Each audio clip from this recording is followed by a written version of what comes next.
नमस्कार दोस्तों, स्वागत है आप सभी का। हम पढ़ रहे थे संज्ञा प्रकरण और आज के इस वीडियो में हम पढ़ने वाले हैं संज्ञा सूत्र।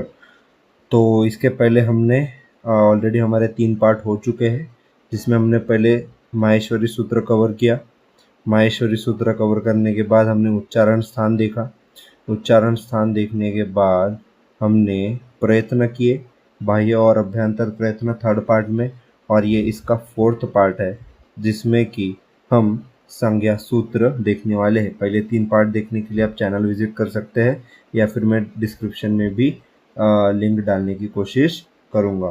तो आज के इस वीडियो में हम पढ़ने वाले हैं संज्ञा सूत्र के बारे में। तो वैसे तो बहुत सारे संज्ञा सूत्र होते हैं, लेकिन आज के इस वीडियो में हम जो मोस्ट इम्पॉर्टेंट 4 संज्ञा सूत्र है उनके बारे में ही पढ़ेंगे, क्योंकि मैंने भी जब BAMS फर्स्ट ईयर में संस्कृत का प्रिपरेशन किया था तो मैंने भी खुद इन चारों को ही प्रिपेयर किया था। बाकी के सूत्र मैंने नहीं किए थे, तो मैंने जितने किए थे मैं आपको उतने ही पढ़ाऊँगा। और इसके साथ साथ मेरा रिकमेंडेशन यही होगा कि ब्लूप्रिंट में दिए हुए बाकी की भी सूत्रों को आप पढ़ें, लेकिन मैं इस वीडियो में जो सबसे मोस्ट इम्पॉर्टेंट 4 संज्ञा सूत्र है उनके बारे में पढ़ाने वाला हूँ। तो वीडियो को शुरू करने से पहले मेक श्योर यू सब्सक्राइब और चैनल, लाइक, शेयर। अगर आपको अच्छा लगे तो BAMS फर्स्ट ईयर का पूरा सिलेबस इसी चैनल पे कवर करवाने वाले हैं। तो चलिए शुरू करते हैं संज्ञा सूत्र। तो सूत्र बोले तो सूत्र का अर्थ क्या होता है कि कुछ ऐसी व्याख्या जिसे सूत्र रूप में संक्षेप में बद्ध किया जाए, उसका कुछ मीनिंग हो, उसकी मतलब व्याख्या को ही बेसिकली हम सूत्र कह सकते हैं। लेकिन वो संस्कृत लैंग्वेज में एक शॉर्ट फॉर्म में, कंसाइज एक पद के फॉर्म में, श्लोक तो नहीं कह सकते, श्लोक बड़ा होता है ना। तो एक पद के फॉर्म में संस्कृत भाषा में जो पिरोया जाता है उसे हम सूत्र कहते हैं। तो अब कौन से 4 संज्ञा सूत्र हम पढ़ने वाले हैं, पहले वो देखते हैं। पहले हम हलंतम पढ़ेंगे, उसके बाद हम अदर्शनम लोप पढ़ेंगे, उसके बाद तीसरा हम तस्य लोप पढ़ेंगे, और उसके बाद हम अधिरंतेन संहिता ये पढ़ेंगे। तो ये 4 हमें पढ़ने हैं। वैसे आसान है, लेकिन आप ज़रा ध्यान दीजिए, ये MCQ में भी आता है और बहुत इम्पॉर्टेंट है। ये 4 आपको मस्ट टू नो है, पता होने ही चाहिए। तो सबसे पहले हम देखेंगे हलंत्यम। हलंत्यम क्या है? हलंत्यम का क्या है? हल अंत्यम, इसे क्या कहा गया है? हलंत्यम। फर्स्ट है हलंत्यम, हल अंत्यम। ठीक है, तो वृत्ति क्या है? उपदेशे अंत्यम हलित स्यात्। ये आपको लर्न करने की ज़रूरत नहीं, बस यहाँ पे दिया हुआ है, आप इसको पढ़िए। ठीक है, तो उपदेश में अंत्य हल इत संज्ञक होता है। तो यहाँ पे बेसिकली सिंपल सी बात क्या है कि हलंत्यम का मीनिंग क्या है? इत संज्ञक वर्ण, सिंपल, इत संज्ञक वर्ण। अगर आप हमारे पहले के क्लासेस देखे हैं, स्पेशली आपने अगर हमारा फर्स्ट पार्ट यदि देखा है, तो आपको ये चीज़ ज़रूर स्ट्राइक हुई होगी कि हलंत्यम मतलब, जैसे कि यहाँ पे उदाहरण दिए हुए आई उन। तो अब इस आई उन में जो हलंत बोले तो हलंत्य का वैसे देखा जाए तो सिंपल सा मीनिंग क्या होता है कि किसी भी वर्ण को आप ऐसा टेढ़ा मार दीजिए इस तरह से। ये जो आड़ी लाइन मैंने मारी है, इससे इसका हलंत्य हो गया। हलंत्य मतलब देखो, आप कौन सा भी अगर वर्ण उच्चारते हैं, जैसे मैं न का ही उदाहरण यहाँ पर ले लूँगा कि देखो न, तो अगर न बोले तो इस न में क्या इंक्लूडेड होता है? न प्लस अ, ऐसा होता है। आप जब भी कोई भी वर्ण ऐसे विदाउट हलंत्य लिखते हैं, इसका मतलब क्या होता है? बाय डिफॉल्ट उसमें अ आता ही आता है। जैसे कि यहाँ पे न है तो न प्लस अ आ गया, ठीक है। लेकिन यदि आप इस न से उस अ को निकाल दे तो हलंत्य बचता है, ठीक है। न, सीधा न, ऐसा फास्ट उसको प्रोनाउंसिएशन करना है, उसमें अ नहीं आना चाहिए। अ की मात्रा, अ तो मैंने जैसे बताया हर एक इसमें इनबिल्ट रहता है, तो उसको अ को निकाल दिए तो उसका हलंत्य बन जाता है। और यहाँ पर इस माहेश्वर सूत्र में जैसे ये अयुण आप देख रहे हैं, तो इसका जो लास्ट वर्ण जिसमें हलंत्य है इसको हलंत्य कहते हैं, और इसी को क्या कहते हैं, ईत संज्ञक वर्ण, जो यहाँ पे मैंने किया। ईत संज्ञक वर्ण मतलब माहेश्वरी सूत्र का लास्ट वर्ण, है ना, एज सिंपल एज दैट। तो इसी तरह से जो भी यहाँ पे रेड में हाईलाइटेड है ये सारे ईत संज्ञक वर्ण है और हलंत्यम के द्वारा ही इनको हम डिफाइन करते हैं। देखिए आप पढ़ सकते हैं य श श व य, ये आपको तभी समझ आएगा जब आप माहेश्वर सूत्र पढ़ेंगे। तो अगर आपने नहीं पढ़ा है फर्स्ट लेक्चर में जाके पढ़ सकते हैं, जैसे कि मैंने पहले भी कहा है। तो चलिए हमारा पहला सूत्र यहाँ पर कंप्लीट हो गया है। तो दूसरा है अदर्शनम लोप। लोप यानी कि गायब होना, ठीक है। इसकी वृत्ति क्या है, प्रसक्तस्यादर्शनम लोप, प्रसक्तस्यादर्शनम लोप। सो विद्यमान का अदर्शन होना लोप संज्ञक होता है। जो विद्यमान है उसका लुप्त होना, उसका अदर्शन होना, इसको लोप संज्ञक उसको लोप संज्ञक होता है, लोप संज्ञक कहते हैं। तो अभी हम गूगल से पूछ लेते हैं कि अदर्शनम लोप के बारे में क्या है। यहाँ पे सिर्फ एक ही लाइन दी हुई है, इसको हम थोड़ा डिटेल में अच्छे से देखेंगे। देखो यहाँ पर आदर्शनम लोप एक संस्कृत सूत्र है जिसका मतलब है कि जो वर्ण होना चाहिए लेकिन उसे न सुना जा सके तो उसे लोप कहते हैं, गायब होना जैसे मैंने बताया। यह सूत्र लोप संज्ञा का विधायक सूत्र है और यह सूत्र लोप संज्ञा का विधायक सूत्र है। इस सूत्र की व्याख्या व्याकरण में जो उल्लेखित होने पर भी उसका अदृश्य बोध होना ही लोप है। ऐसे अदृश्य बोधक ही लोप संज्ञा होती है। जिस भी वर्ण का होना जरूरी हो लेकिन उसे न सुना जा सके उसे लोप कहते हैं। वही चीज अलग अलग भाषाओं में अलग अलग लैंग्वेज में लिख रहे हैं। वह वर्ण अपने नियत स्थान पर उपस्थित होते हुए भी मुखर नहीं होता है, इसे ही लोप कहा जाता है। शास्त्र द्वारा जिसका सुना जाना प्राप्त है उसका श्रवण न होना लोप कहलाता है, ठीक है। तो ये हुआ लोप का मतलब। आपको अच्छे से और समझ आया इसलिए मैंने गूगल का यहाँ पर सहारा लिया। तो it is simple as that. इसका कुछ सब बहुत प्रैक्टिकल एप्लीकेशन नहीं है किसी भी इसमें। उसको गायब हो जाना सिंपल से लोप है, और अदर्शन हो जाना है ना, विद्यमान का अदर्शन होना, इसे ही हम लोप संज्ञक होता है, इसे ही हम लोप संज्ञक कहते हैं। फिलहाल आप इतना ही इसमें ध्यान रखिए। उसके बाद आता है थर्ड सूत्र है तस्य लोप। वृत्ति तस्येतो लोपः स्यात् नादयो अणाद्यर्थाः, ठीक है। तो ये अलग अलग सूत्र है, इनमें आपको बिल्कुल भी कंफ्यूज नहीं होना है। ये अदर्शन लोप ये अलग सूत्र है, दूसरे नंबर का सूत्र है यहाँ पर, और ये तीसरे नंबर का सूत्र है यहाँ पर तस्य लोप है। अब तस्य लोप क्या है, तस्य लोप की वृत्ति मैं पढ़ चुका हूँ। आगे बढ़ते हैं।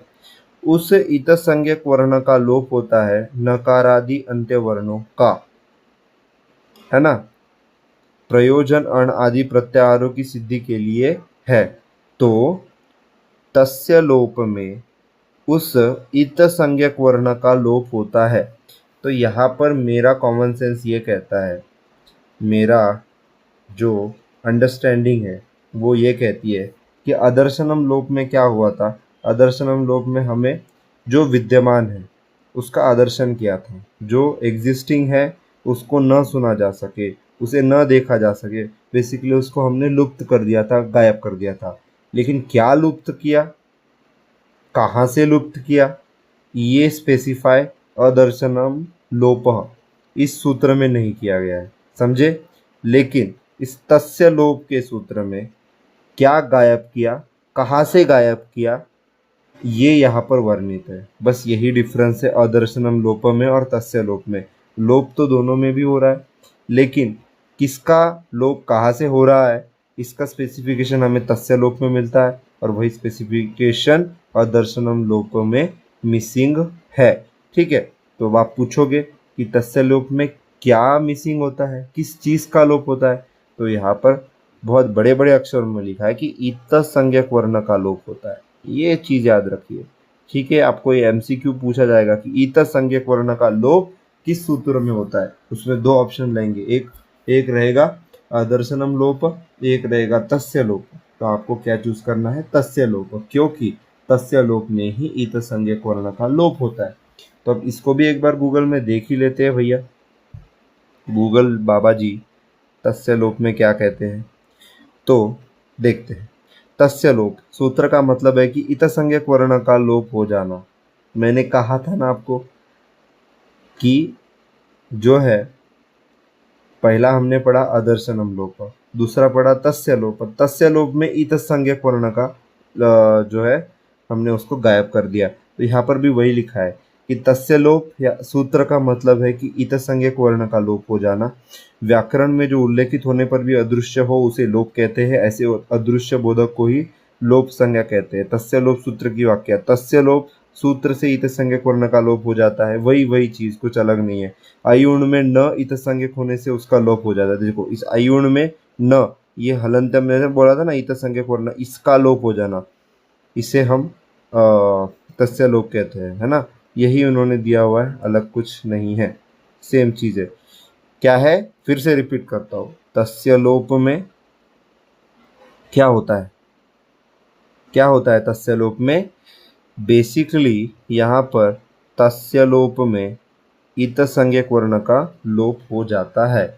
ठीक है, ये चीज इतनी इंपॉर्टेंट नहीं है, इसको छोड़ सकते हैं। अयुन ने एग्जाम्पल दिया है कि हाँ ये न इतसंज्ञक है, इसका हमने लोप कर दिया, इसको हमने गायब कर दिया, तो इसे हम तस्य लोप कहेंगे। उसके बाद अब इनमें से सबसे इम्पॉर्टेंट जो है वो ये है अदिरंतेन संहिता। इन चारों सूत्र में से सबसे इम्पॉर्टेंट यही है। वैसे वो भी इम्पॉर्टेंट है, ये सबसे इम्पॉर्टेंट है, समझने में उनसे थोड़ा लेवल इसकी ऊपर है। तो चौथा सूत्र हमारा आदिरंत्येन संहिता।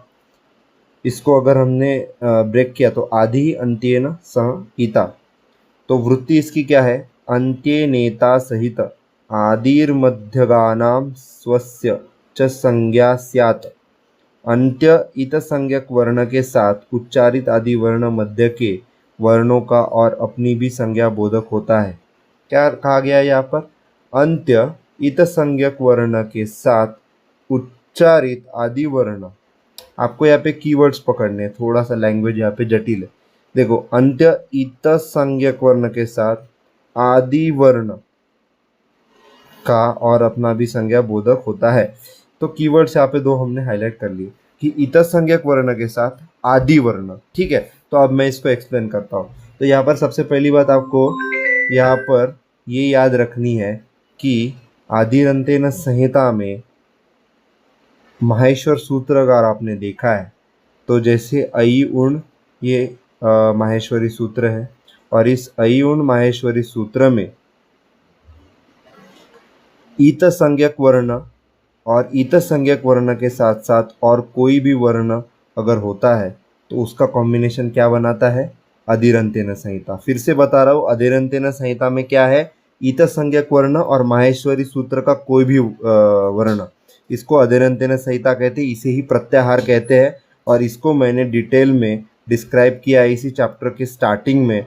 यहाँ पर आप देख सकते हैं की सूत्रातील कोणताही वर्ण व इतसंज्ञक वर्ण यांना एकत्रितपणे प्रत्याहाराचे म्हणतात, और इसी प्रत्याहार को हम क्या कहते हैं? अदिरंतेन संहिता। और माहेश्वर सूत्र में टोटल 41 प्रत्याहार होते हैं। तो अच प्रत्याहार में सभी स्वरों का समावेश होता है। अच बोले तो अ से लेकर के च। देखो, कोई भी एक वर्ण लिया और लास्ट में इतसंज्ञक वर्ण, तो इस अ च के बीच में इतने सारे आ गए, ये हो गए स्वर। ठीक है, और उसी तरह से यहाँ पर हल प्रत्याहार में सभी व्यंजनों का समावेश होता है। तो यहाँ पे देखो, यहाँ पे स्टार्टिंग में क्या आ गया? यहाँ पे ह कहाँ पे आ गया? एक सेकंड, ह, ये देखो ह और ल, तो इसके बीच में सभी आ गए। तो ल यहाँ पे इतसंज्ञक है और ह यहाँ पे क्या है? कौन सा भी वर्ण, तो इनके बीच में इतने जो सभी आ गए ये हल प्रत्याहार में आ गए। और यहाँ पर क्या है? हल प्रत्याहार में सभी व्यंजनों का समावेश होता है। ये मैंने पहले ही एक्सप्लेन किया था, फिर से आपको बता दिया। ठीक है, और यही कि माहेश्वर सूत्र में टोटल 41 प्रत्याहार होते हैं। तो ये आपको एमसीक्यू के पॉइंट ऑफ व्यू ध्यान रखना है। तो मैं रिपीट कर देता हूँ एक बार फास्ट कि अदिरंतेन संहिता मतलब प्रत्याहार, प्रत्याहार मतलब ही कौन सा भी वर्ण माहेश्वर सूत्र का प्लस इतसंज्ञक वर्ण, इनका कॉम्बिनेशन क्या बनाएगा? अदिरंतेन संहिता। यहाँ पे वही दिया है कि अई उण रूल रूप वही दिया है, तो कोई उसमें बात नहीं। तो इसी के साथ साथ हमारा संज्ञा प्रकरण। नमस्कार दोस्तों, स्वागत है आप सभी का। हम पढ़ रहे थे संज्ञा प्रकरण और आज के इस वीडियो में हम पढ़ने वाले हैं संज्ञा सूत्र। तो इसके पहले हमने ऑलरेडी हमारे 3 पार्ट हो चुके हैं, जिसमें हमने पहले माहेश्वरी सूत्र कवर किया। माहेश्वरी सूत्र कवर करने के बाद हमने उच्चारण स्थान देखा। उच्चारण स्थान देखने के बाद हमने प्रयत्न किए, बाह्य और अभ्यंतर प्रयत्न थर्ड पार्ट में, और ये इसका 4th पार्ट है जिसमें कि हम संज्ञा सूत्र देखने वाले हैं। पहले 3 पार्ट देखने के लिए आप चैनल विजिट कर सकते हैं या फिर मैं डिस्क्रिप्शन में भी लिंक डालने की कोशिश करूँगा।